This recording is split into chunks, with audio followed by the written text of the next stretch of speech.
हरि ओम।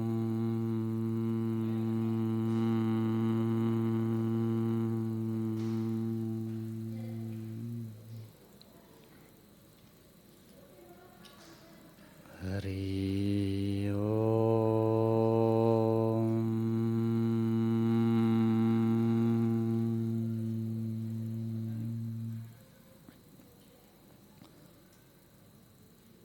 ओम श्री सद्गुरु परमात्मा नमः।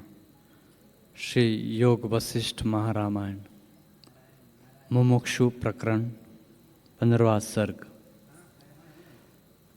श्री वशिष्ठ जी बोले, हे राम जी, जितने दान और तीर्थ आदि साधन हैं उनसे आत्मपद की प्राप्ति नहीं होती। आत्मपद की प्राप्ति साधु संग से ही होती है। साधु संग रूपी एक वृक्ष है और उसका फल आत्मज्ञान है। जिस पुरुष ने फल की इच्छा की है सो अनुभव रूपी फल को पाता है। जो पुरुष आत्मानंद से रहित है सो सत्संग करके आत्मानंद से पूर्ण होता है। जो अज्ञान से मृत्यु पाता है सो संत के संग से ज्ञान पाकर अमर होता है। और जो आपदा से दुखी है सो संत के संग संपदा पाता है। आपदा रूपी कमल का नाश करने वाली सत्संग रूपी बर्फ की वर्षा है। सत्संग से ही आत्मबुद्धि प्राप्त होती है, जिससे मृत्यु नहीं होती और सब दुखों से छूटकर परमानंद को प्राप्त होता है। हे राम जी, संत की संगति से हृदय में ज्ञान रूपी दीपक जलता है, जिससे अज्ञान रूपी तम नष्ट हो जाता है और बड़े बड़े ऐश्वर्य को प्राप्त होता है। फिर उसे किसी भोग्य पदार्थ की इच्छा नहीं रहती और बोधवान होके सबसे उत्तम पद में विराजता है। जैसे कल्प वृक्ष के निकट जाने से वांछित फल की प्राप्ति होती है, वैसे ही संसार समुद्र के पार उतारने वाले संत जन है। जैसे धीवर नौका से पार लगाता है, वैसे ही संत जन युक्ति से संसार समुद्र से पार करते हैं। हे राम जी, मोह रूपी मेघ का नाश करने वाला संत का संग पवन है।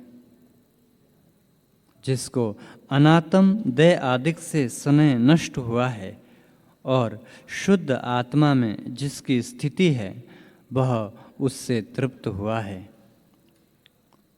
फिर संसार के इष्ट अनिष्ट में उसकी बुद्धि चलायमान नहीं होती। वह सदा समता भाव में स्थित रहता है। संत जन संसार समुद्र के पार उतारने में पुल के समान है और आपदा रूपी वेली को जड़ समेत नष्ट करने वाले हैं। हे राम जी, संत जन प्रकाश रूप है। उनके संग से पदार्थों की प्राप्ति होती है। जो अपने पुरुषार्थ रूपी नेत्र से हीन है उनको पदार्थ की प्राप्ति नहीं होती।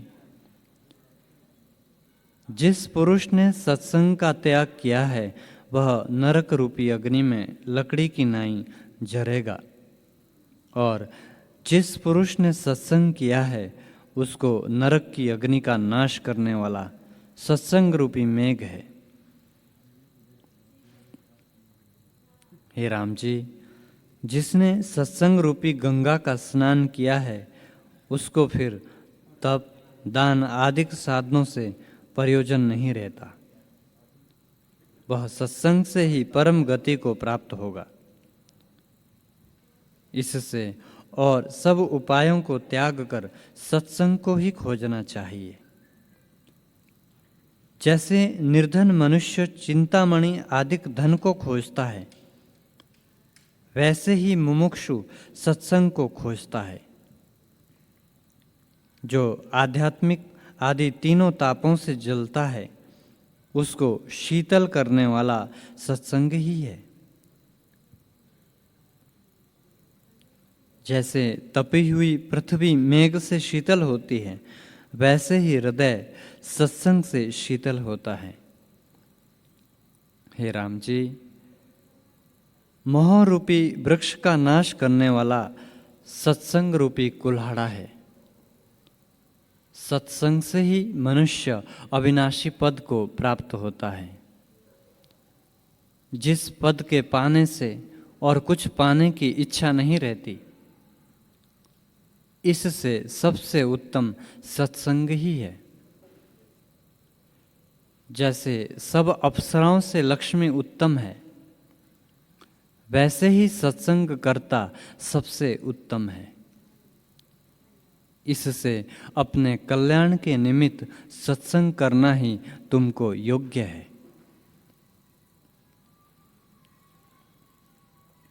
हे राम जी, ये जो चारों मोक्ष के द्वारपाल है, उनका वृतांत तुमसे कहा।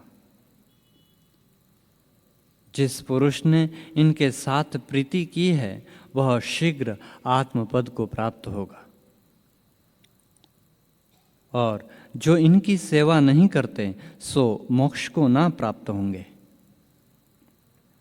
हे राम जी, इन चारों में से एक भी जहां आता है, वहां तीनों और भी आ जाते हैं।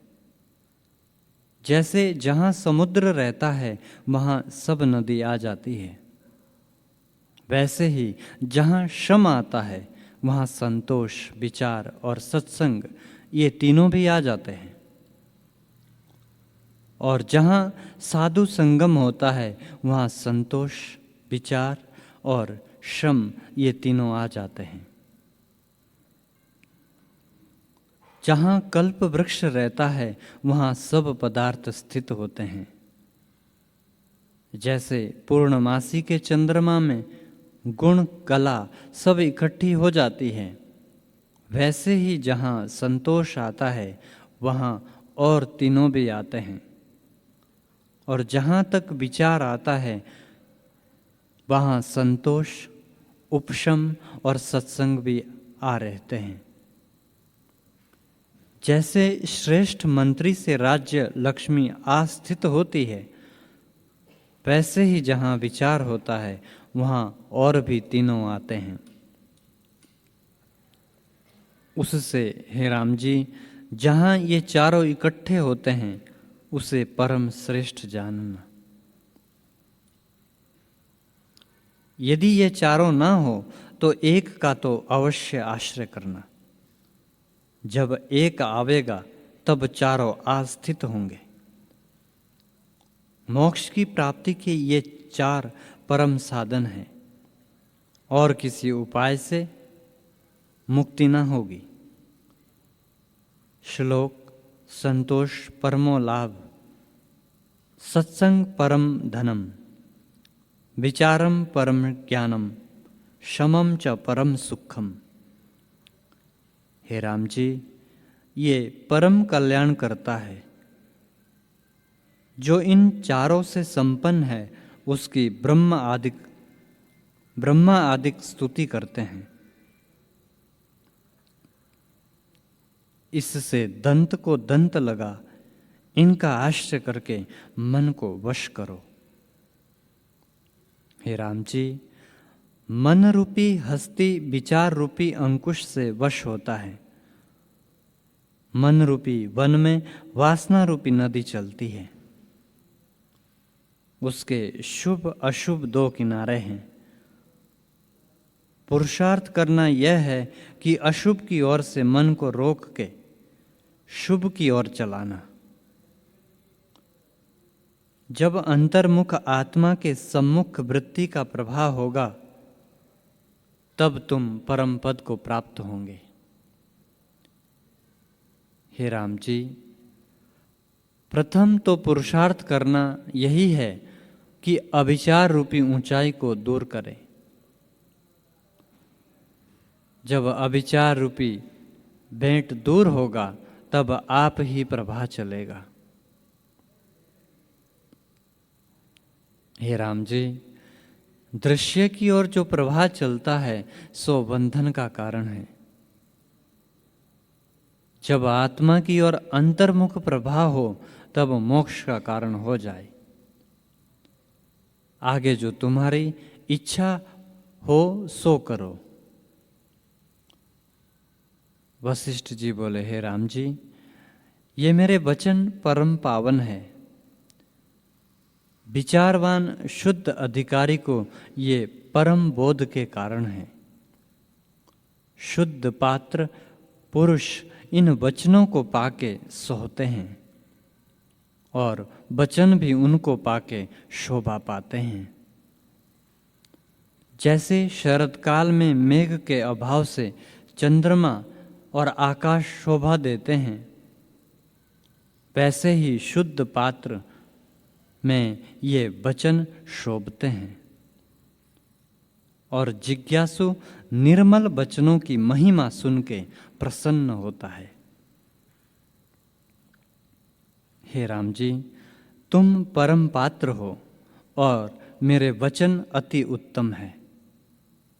यह महारामायण मोक्ष पायक शास्त्र आत्मबोध का परम कारण है। इसमें परम पावन वाक्य की सिद्धता और युक्तार्थ वाक्य है और नाना प्रकार के दृष्टांत कहे हैं। जिसके बहुत जन्म के पुण्य इकट्ठे होते हैं उसको कल्प वृक्ष मिलता है और फल से झुक पड़ता है। तब उसको यह शास्त्र श्रवण होता है। नीच को इसका श्रवण प्राप्त नहीं होता और ना उसकी वृत्ति इसके श्रवण में आती है। जैसे धर्मात्मा राजा की इच्छा न्याय शास्त्र के सुनने में होती है और पापात्मा की नहीं होती, वैसे ही पुण्यवान की इच्छा इसके सुनने में होती है और अधर्मी को इच्छा नहीं होती।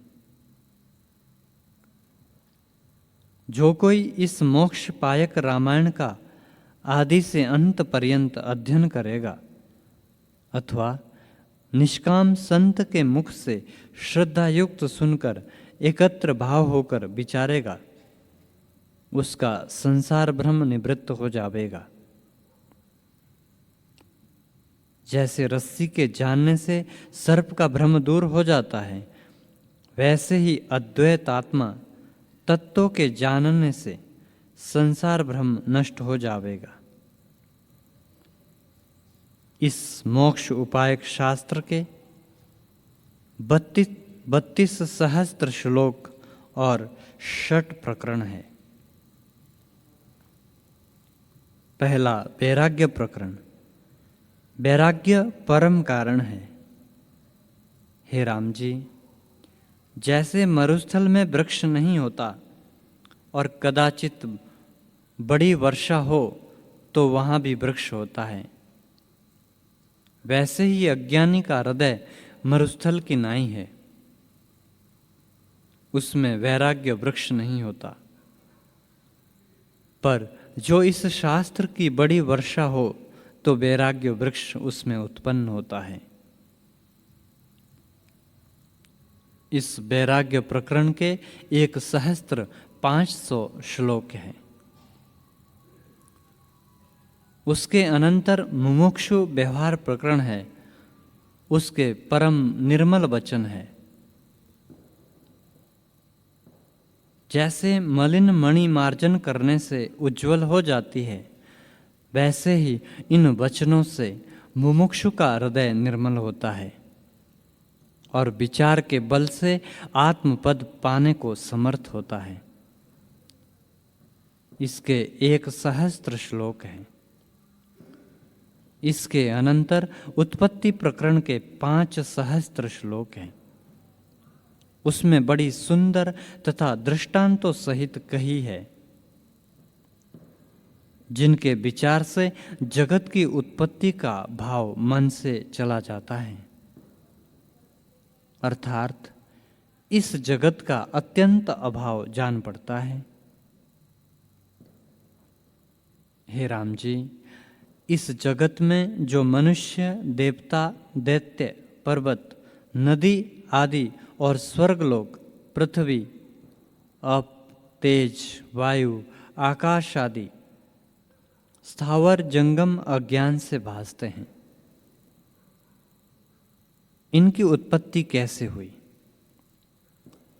जैसे रस्सी में सर्प, सीप में रूपा, सूर्य की किरणों में जल, आकाश में तरुवर और दूसरा चंद्रमा, गंधर्व नगर और मनोराज की सृष्टि भासती है, और जैसे समुद्र में तरंग, आकाश में नीलता और नौका में बैठने से किनारे के वृक्ष और पर्वत चलते दृष्टि आते हैं, एवं जैसे बादल के चलने से चंद्रमा धावता दिखता है, स्तंभ में पुतली भासती है और भविष्यत नगर से आदि ले असत्य पदार्थ सत्य भासते हैं, वैसे ही सब जगत है।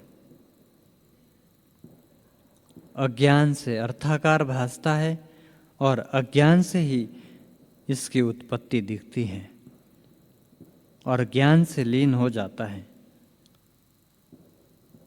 जैसे निद्रा में स्वप्न सृष्टि की उत्पत्ति होती है और जागने से निवृत्त हो जाती है, वैसे ही अविद्या से जगत की उत्पत्ति होती है और सम्यक ज्ञान से निवृत्त हो जाती है। वह अविद्या कुछ वस्तु ही नहीं है। सर्व ब्रह्म जो चिदाकाश रूप, शुद्ध, अनंत और परम आनंद स्वरूप है, उससे ना जगत उपजता है और ना लीन होता है। ज्यों का त्यों आत्मसत्ता अपने आप में स्थित है। उसमें जगत ऐसा है जैसे भीत में चित्र होता है। जैसे स्तंभ में पुतलियां होती है जो हुए बिना भासती है, वैसे ही यह सृष्टि मन में है, वास्तव में कुछ बने नहीं, सब आकाश रूप है। जब चित्त संवेदन स्पंद रूप होता है, तब नाना प्रकार का जगत होके भासता है, और जब निस्पंद होता है तब मिट जाता है। इस प्रकार से जगत की उत्पत्ति कही है। उसके अनंतर स्थिति प्रकरण है, उसमें जगत की स्थिति कही है। जैसे इंद्र के धनुष में अविचार से रंग है, और जैसे सूर्य की किरणों में जल और रस्सी में सर्प भासता है, और वह सब सम्यक दृष्टि से निवृत्त होता है, वैसे ही अज्ञान से जगत की प्रतीति होती है। केवल मनोराज से ही जगत रच लेता है, कुछ उत्पन्न नहीं हुआ है। यह जगत संकल्प मात्र है। जैसे जब तक मनोराज तब तक वह नगर होता है, जब मनोराज का अभाव हुआ तब नगर का भी अभाव हो जाता है। वैसे ही जब तक अज्ञान है तब तक जगत की उत्पत्ति होती है। जब संकल्प का लय होता है तब जगत का भी अभाव हो जाता है। जैसे ब्रह्मा जी के 10 पुत्रों की सृष्टि संकल्प से हुई थी, वैसे ही यह जगत भी है, कोई पदार्थ अर्थ रूप नहीं। हे राम जी, इस प्रकार स्थिति प्रकरण कहा है। उसके 3 सहस्त्र श्लोक हैं। उनके विचारने से जगत की सत्यता जाती रहती है। उसके अनंतर उपशम प्रकरण है।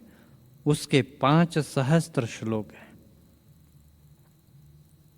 जैसे स्वप्न से जागने पर वासना जाती रहती है, वैसे ही इसके विचार से अहम तो वासना लीन हो जाती है, क्योंकि उसके निश्चय में जगत नहीं रहता।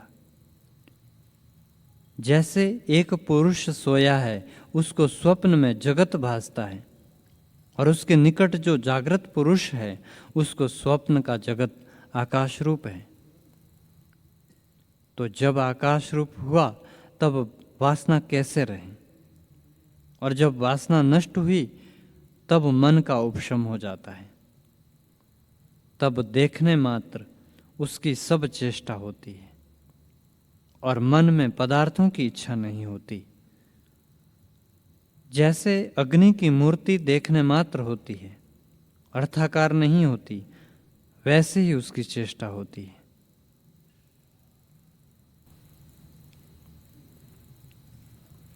हरि ओम।